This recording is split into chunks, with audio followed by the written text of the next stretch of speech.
This is probably the most important article you're going to read this year. A very, very, very liberal social justice type Democrat went to a Trump rally not so long ago and had her entire world shattered. I'm going to read this article to you. It's handwritten by her. It's about 10 minutes long. Do not skip through this one. You need to share this article. This is what we've all been saying. People on the left for so long, especially in the Trump era, are saying he's racist, sexist, all violent, all this stuff. Your silence is violence, all that nonsense. And it's absolutely convinced more liberal Democratic people to believe that Trump supporters are these racist, sexist, violent people who, if you happen to be black and walk through their neighborhood, they'll beat the crap out of you. Kind of like that Jesse Smollett nonsense up in Chicago. I'm reading this article to you. Check this out. Follow along. After attending a Trump rally, I realized Democrats are not ready for 2020. I've been a Democrat for 20 years, but this experience made me realize how out of touch my party is with the country at large. Okay, I think those of us on the left need to take a long look in the mirror and have an honest conversation about what's going on. If you had told me 3 years ago that I would never attend a Donald Trump rally, I would have laughed and assured you that was never going to happen. Heck, if you had told me I would do it 3 months ago, I probably would have done the same thing. So how did I find myself among 11,000 plus Trump supporters in Manchester, New Hampshire? Believe it or not, it all started with knitting. You might not think of the knitting world as particularly political community, but you'd be wrong. Many knitters are active in social justice communities and love to discuss the revolutionary role knitters have played in our culture. I started noticing this about a year ago, particularly on Instagram. I knit as a way to relax and escape the drama of real life, not to further engage with it, but it was impossible to ignore after roving gangs of online social justice warriors started going after anyone in the knitting community who was not lockstep with their ideology. Knitting stars on Instagram were bullied and mobbed by hundreds of people for seemingly innocuous offenses. One man got mobbed so badly that he had a nervous breakdown and was admitted to the hospital on suicide watch. Many things were not right about the hatred, and witnessing the vitriol coming up from those I had aligned myself with politically was a massive wake-up call. I'm not sure if this is part of the article, but Democrats have an ass-kicking coming to them in November, and I think most of them will be utterly shocked when it happens. You see, I was one of those Democrats who considered anyone who voted for Trump a racist. I thought they were horrible, yes, even deplorable, and worked very hard to eliminate their voices from my spaces by unfriending or blocking people who spoke about their support of him, however minor their comments. I watched a lot of MSNBC, was convinced that everything he had done was horrible, that he hated anyone who wasn't a straight white male, and that he had no redeeming qualities. This is exactly the typical profile, right?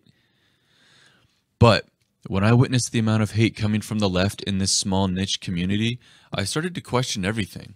I started making a proactive effort to break my echo chamber by listening to voices I thought I would disagree with. I wanted to understand their perspective, believing it would confirm that they were filled with hate for anyone who wasn't like them. That turned out to not be the case. More voices outside the left that I listened to, the more I realized that these were not bad people. They were not racists, Nazis, or white supremacists. We had differences of opinion on social and economic issues, but a difference of opinion does not make your opponent inherently evil, and they could justify their opinions using arguments rather than shouting and ranting. I saw it coming from my side on the aisle. I started to discover, or perhaps rediscover, the Walkaway movement. I had heard about a Walkaway when MSNBC told me it was a fake and a bunch of Russian bots. But then I started to meet real people who had been Democrats and made the decision to leave because they could not stand the way the left was behaving. I watched town halls they held with different minority communities, all available entirely on YouTube, and I saw sane, rational discussion from people of all different races, backgrounds, orientations, and experiences. I joined the Facebook group for the community and saw stories popping up daily of people sharing why they are leaving the Democratic Party. This wasn't fake. These people are not Russian bots. Moreover, it felt like a breath of fresh air. There was not universal agreement in this group. Some were Trump supporters, some weren't, but they talked and shared their perspective without shouting or rage or trying to cancel each other. I started to question everything. How many stories had I been sold that weren't true? What if my perception of the other side is wrong? How is it possible that half the country is overtly racist, especially after the majority of the country just elected the first black man to president for 8 years? That's my own little insert there. Uh, is it possible that Trump derangement syndrome is a real thing and I had been suffering from it for the past 3 years?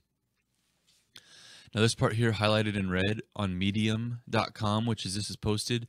This shows that this is the top highlighted part of the articles.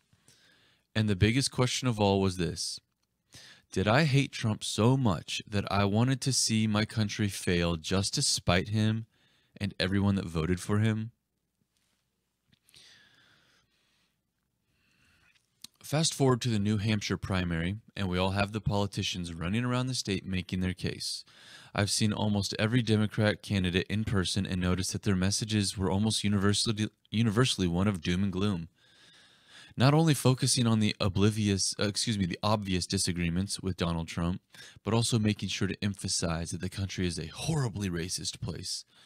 Yeah, a little side note as well. This morning I was listening to Bernie Sanders. He's talking in Austin, Texas right now, and that's exactly what he was saying. That's exactly what he was saying. Now, I do believe there are very real issues when it comes to race that we as a society have yet to reckon with.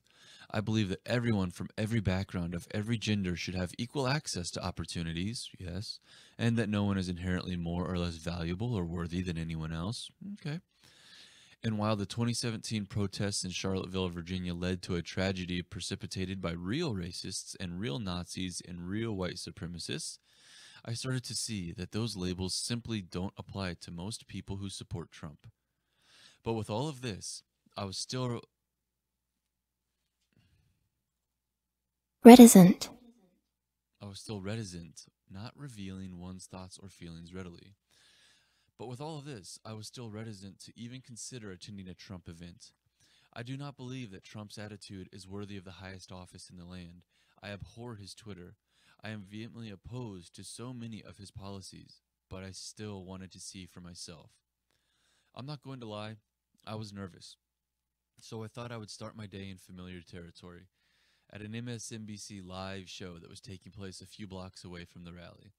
I decided to wear my red hat that looks like a Trump hat, but with one small difference. It says, "Make speech free again." As my small protest against cancel culture, I even got a photo with MSNBC host Ari Melber while I was wearing it, just for kicks.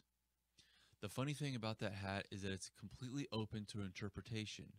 When I wear it around left-leaning people, they think I'm talking about the right. When I wear it around right-leaning folks, they think I'm talking about the left. It's a stark reminder of how much our own perspectives and biases play into how we view the world. In chatting with the folks at the taping, I casually said that I was thinking about going over to the Trump rally. The first reaction they had was a genuine fear for my safety. I had never seen people I didn't know so passionately urge me to avoid all those people. One woman told me that those people were the lowest of the low. Another man told me that he had gone to one of the Trump's rallies in the past and had been the target of harassment by large muscle-bound men. Another woman offered me her pepper spray. I assured all of them that I thought I would be fine and that I would get the heck out of Dodge if I got nervous. What they didn't know is that they were the only ones I had heard. They weren't the only ones I had heard from who were afraid. Some of my more right-leaning friends online expressed genuine fear at my going, but not because they were afraid of the attendees. They were afraid of people on the left violently attacking attendees.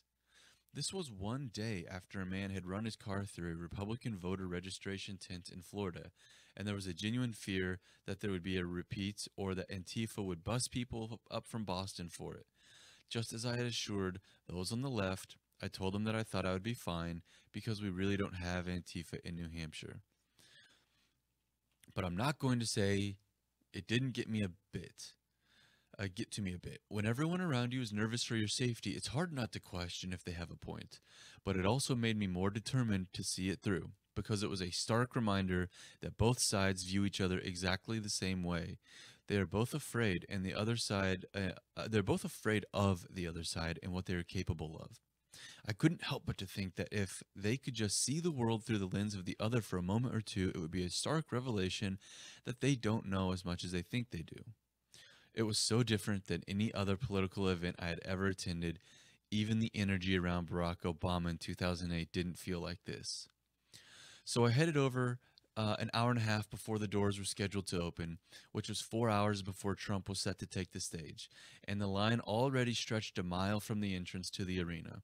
As I waited, I chatted with folks around me, and contrary to all the fears expressed, they were so nice. I was not harassed or intimidated, and I was never in fear of my safety, even for a moment.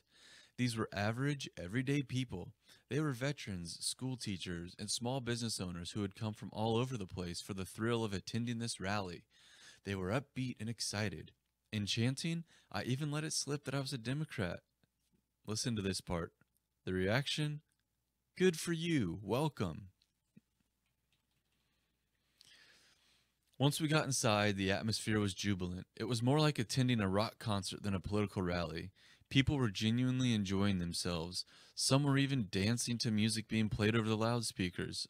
It was so different than any other political event I had ever attended.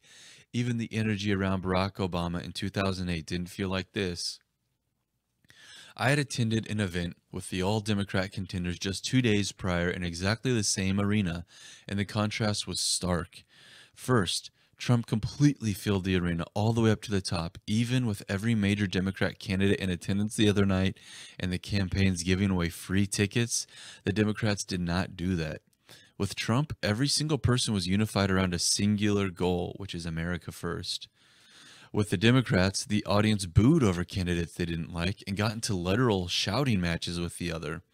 With Trump, there was a genuine optimistic view of the future. With the Democrats, it was doom and gloom. With Trump, there was a genuine feeling of pride of being American. With the Democrats, they emphasized that the country was a racist place from top to bottom. Now, Trump is always going to be the president to present the best case he can, and yes, he lies. But this is provable. But the strength of this rally wasn't about the facts and figures. It was a group of people who felt like they had someone in their corner who would fight for them. Some people say, well, obviously they're having a great time. They're in a cult. I don't think that's true. The reality is that many people I spoke to disagree with Trump on things. They don't always like his attitude. They wish he wouldn't tweet so much. People who are in cults don't question their leader. The people I spoke with did. But the pros in their eyes far outweigh the cons. They don't love him because they think he's perfect. They love him despite his flaws because they believe he has their back.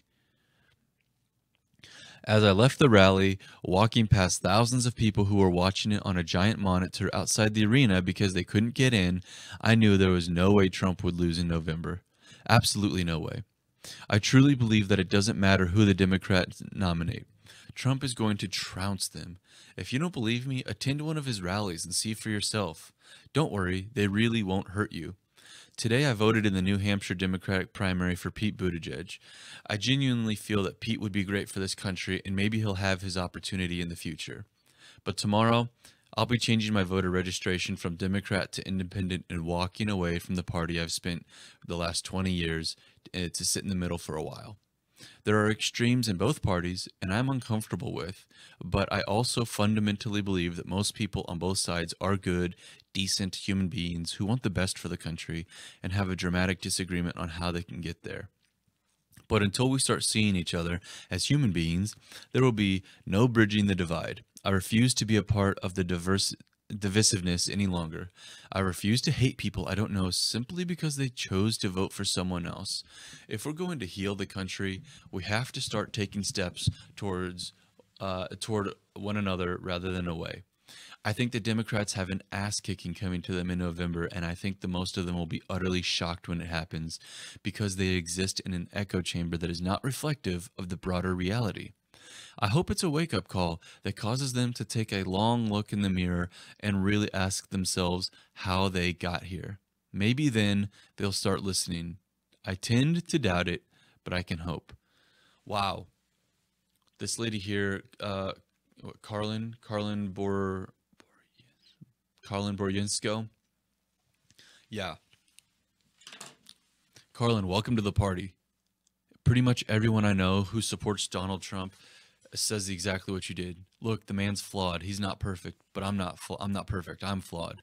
But I do genuinely believe that President Trump is fighting for America. He loves this country, and I can tell that when he's out there on the world stage, or just going from rally to rally, that he actually wants to see America be a more prosperous, amazing place for everybody who's here. So this is crazy. It's one of those things where you just don't believe it until you see it, kind of like Karlin said in this article. But yeah, I couldn't believe it. This came out just like a week ago, I think. Yeah, February 11th, about a week and a half ago, 2 weeks ago.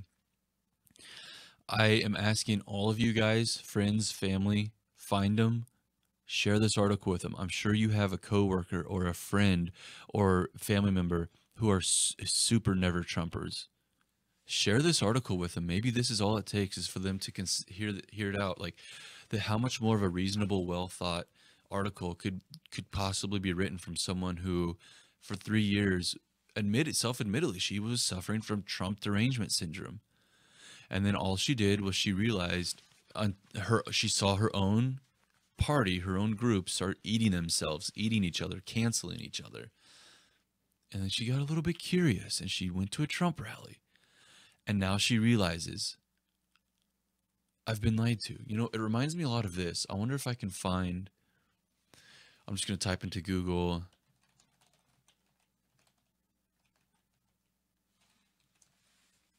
What is that? This, yes, thank you. You guys know this image here? How do I get to view it? You remember this one, right? What do you see here? Do you all see the old women or do you see the young woman? See, in this image here, depending on how you look at it, you can see an old woman or a young woman. See, right now I see the young woman. This is her nose, these are her eyelashes, this is her hair, here's her jawline, she's looking off into the distance, right? But if you look other way, you can see the old woman. This is her babushka, this is her hair, this is her big old nose, this is her lip, her mouth, this is her chin. You see that? Is this not a perfect reflection of what's going on right now? Where this woman just described, for the last 3.5 years, she saw the old woman. Look at this man, he's sexist, racist, homophobic, he hates immigrants, he hates everything. But the rest of us who are supporting him are saying, no, you're not, we see that, but we see what you're trying to say, but look at this. We see this young lady here. We see the jawline here, the ear, the hair, the eyelashes, the nose right here looking on. Something is going on. I don't think this is by mistake. Clearly, the fake news media, the enemy of the people, like Donald Trump says, has a huge role in keeping everyone blind and not seeing the two women in this image. But this article was incredible. So anyway, you guys, thanks for watching. I beg you, search for this article, find it, email it, send it on your group chats, print it off and give it to your friend. But spread this around, because there's got to be a time when we start to calmly have rational discussions, because we know as Trump supporters that we're not crazy, sexist, racist, homophobes. So anyway, that's all I got for you right now. Thanks so much for watching. My name is Ryan Derks. I'm running for Missouri's 5th Congressional District, and I approve this message.